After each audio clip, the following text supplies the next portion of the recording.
नाज़रीन, अफ़गानिस्तान और पाकिस्तान के दरमियान शदीद जंग के दरमियान तालिबान की आर्मी के chief of army staff Mohammad Fasihuddin Fitrat सुर्खियों में आ गए हैं।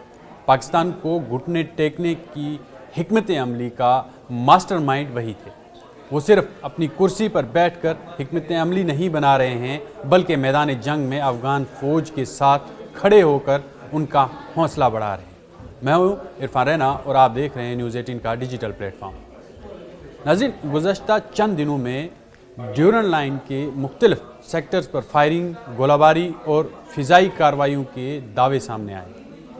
अफ़गान अबूरी हुकूमत से वाबस्ता ज़राए का कहना है कि उन्होंने पाकिस्तान की चौकियों को निशाना बनाया, जबकि पाकिस्तान का मौक़िफ़ है कि इसकी जो कार्रवाइयाँ हैं वो सरहद पर सरगर्म दहशतगर्द पसंद ग्रोहों के ख़िलाफ़ की गई। दोनों तरफ से भारी जो जानी नुकसान और चौकियों पर कब्ज़े जैसे दावे किए जा रहे हैं, ताहम इनमें से कई दावों की आज़ादाना तस्दीक नहीं हुई है। अफ़गानिस्तान अपनी तरफ से कर रहा है, पाकिस्तान अपनी तरफ से कर रहा है। कल एक दावा सामने आया है कि पाकिस्तान के अंदर जो है वो अफ़गान फ़ौज घुस गई है और उन्होंने कई चौकियों पर कब्ज़ा भी किया और कई लाशें उनके कब्ज़े में। तो ये दोनों तरफ से दावे सामने आ रहे हैं। इसी कशीदगी के बीच एक नाम बार बार सामने आ रहा है, मोहम्मद फसीहुद्दीन फितरत, जो तालिबान हुकूमत के चीफ ऑफ जनरल स्टाफ के ओहदे पर फाइज हैं।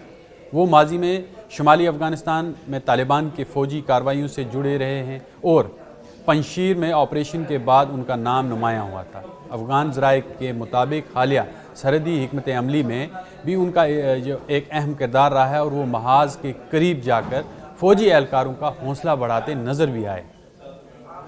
जो फ़ौजी माहिरीन के मुताबिक सरहदी झड़पों में आम तौर पर मोर्टार, रॉकेट लॉन्चर, भारी मशीन गन्स और ड्रोन्स निगरानी जैसे हथियार इस्तेमाल होते रहे। जो जदीद नाइट विज़न आलात, थर्मल स्कोप और लेज़र रेंज फाइंडर्स भी दोनों जानब मौजूद हो सकते हैं और दोनों तरफ हैं भी, क्योंकि जदीद हथियार उनके पास से जब अमेरिका वहाँ से निकला था तो कई हथियार छोड़कर गया था और पाकिस्तान के पास तो ऑलरेडी इस तरह के हथियार मौजूद हैं, ये रिपोर्ट्स हैं।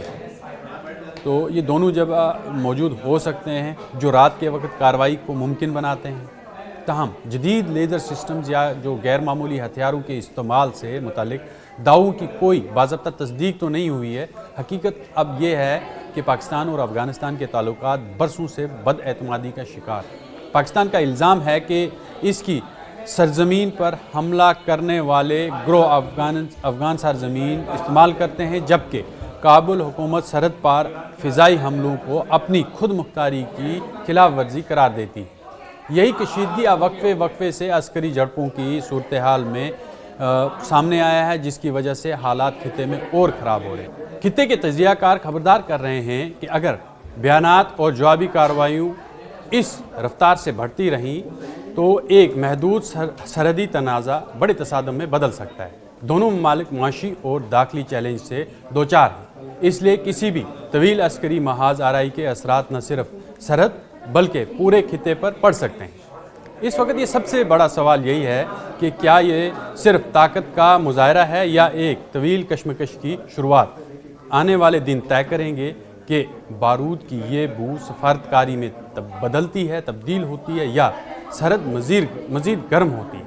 अब ये देखना होगा कि आने वाले दिन कैसे होंगे, क्योंकि लगातार पाकिस्तान और अफ़गानिस्तान के दरमियान हालात ख़राब होते जा रहे हैं। लगातार बमबारी हो रही है, एक दूसरे पर शेलिंग्स हो रही हैं। अब दावे ये भी आ रहे हैं कि जो सरहदें अबूर करके एक दूसरे की चौकियों पर भी कब्ज़े किए जा रहे हैं।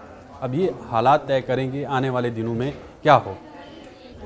नाज़रीन, गुज़श्ता चंद दिनों में ड्यूरन लाइन के मुख्तलिफ सेक्टर्स पर फायरिंग, गोलाबारी और फ़िज़ाई कार्रवाइयों के दावे सामने आए। अफ़गान अबूरी हुकूमत से वाबस्ता ज़राए का कहना है कि उन्होंने पाकिस्तान की चौकियों को निशाना बनाया, जबकि पाकिस्तान का मौक़िफ़ है कि इसकी जो कार्रवाइयाँ हैं वो सरहद पर सरगर्म दहशतगर्द पसंद ग्रोहों के ख़िलाफ़ की गई। दोनों तरफ से भारी जो जानी नुकसान और चौकियों पर कब्ज़े जैसे दावे किए जा रहे हैं, ताहम इनमें से कई दावों की आज़ादाना तस्दीक नहीं हुई है। अफ़गानिस्तान अपनी तरफ से कर रहा है, पाकिस्तान अपनी तरफ से कर रहा है। کل ایک دعویٰ سامنے آیا ہے کہ پاکستان کے اندر جو ہے وہ افغان فوج گھس گئی ہے اور انہوں نے کئی چوکیوں پہ قبضہ بھی کیا اور کئی لاشیں ان کے قبضے میں ہیں۔ تو یہ دونوں طرف سے دعوے سامنے آ رہے ہیں۔ اسی کشیدگی کے بیچ ایک نام بار بار سامنے آ رہا ہے، محمد فصیح الدین فطرت، جو طالبان حکومت کے چیف آف جنرل اسٹاف کے عہدے پر فائز ہیں۔ وہ ماضی میں شمالی افغانستان میں طالبان کے فوجی کارروائیوں سے جڑے رہے ہیں اور پنشیر میں آپریشن کے بعد ان کا نام نمایاں ہوا تھا۔ افغان ذرائع کے مطابق حالیہ سرحدی حکمت عملی میں بھی ان کا جو ایک اہم کردار رہا ہے اور وہ محاذ کے قریب جا کر فوجی اہلکاروں کا حوصلہ بڑھاتے نظر بھی آئے۔ جو فوجی ماہرین کے مطابق سرحدی جھڑپوں میں عام طور پر مارٹر، راکٹ لانچر، بھاری مشین گنز اور ڈرونز نگرانی جیسے ہتھیار استعمال ہوتے رہے، جو جدید نائٹ ویژن آلات، تھرمل اسکوپ اور لیزر رینج فائنڈرز بھی دونوں جانب موجود ہو سکتے ہیں اور دونوں طرف ہیں بھی، کیونکہ جدید ہتھیار ان کے پاس سے جب امریکہ وہاں سے نکلا تھا تو کئی ہتھیار چھوڑ کر گیا تھا اور پاکستان کے پاس تو آلریڈی اس طرح کے ہتھیار موجود ہیں، یہ رپورٹس ہیں۔ تو یہ دونوں جب موجود ہو سکتے ہیں جو رات کے وقت کارروائی کو ممکن بناتے ہیں۔ تاہم جدید لیزر سسٹمز یا جو غیر معمولی ہتھیاروں کے استعمال سے متعلق دعووں کی کوئی باضابطہ تصدیق تو نہیں ہوئی ہے۔ حقیقت اب یہ ہے کہ پاکستان اور افغانستان کے تعلقات برسوں سے بد اعتمادی کا شکار۔ پاکستان کا الزام ہے کہ اس کی سرزمین پر حملہ کرنے والے گروہ افغان سرزمین استعمال کرتے ہیں، جبکہ کابل حکومت سرحد پار فضائی حملوں کو اپنی خود مختاری کی خلاف ورزی قرار دیتی۔ یہی کشیدگی وقفے سے عسکری جھڑپوں کی صورتحال میں سامنے آیا ہے، جس کی وجہ سے حالات خطے میں اور خراب ہو رہے ہیں۔ خطے کے تجزیہ کار خبردار کر رہے ہیں کہ اگر بیانات اور جوابی کارروائیوں اس رفتار سے بڑھتی رہیں تو ایک محدود سرحدی تنازع بڑے تصادم میں بدل سکتا ہے۔ دونوں ممالک معاشی اور داخلی چیلنج سے دوچار ہیں، اس لیے کسی بھی طویل عسکری محاذ آرائی کے اثرات نہ صرف سرحد بلکہ پورے خطے پر پڑ سکتے ہیں۔ اس وقت یہ سب سے بڑا سوال یہی ہے کہ کیا یہ صرف طاقت کا مظاہرہ ہے یا ایک طویل کشمکش کی شروعات؟ آنے والے دن طے کریں گے کہ بارود کی یہ بو سفارتکاری میں بدلتی ہے، تبدیل ہوتی ہے یا سرحد مزید گرم ہوتی ہے۔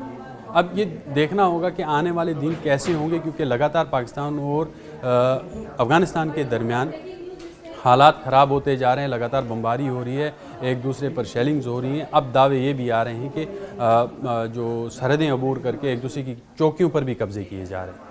اب یہ حالات طے کریں گے آنے والے دنوں میں کیا ہو۔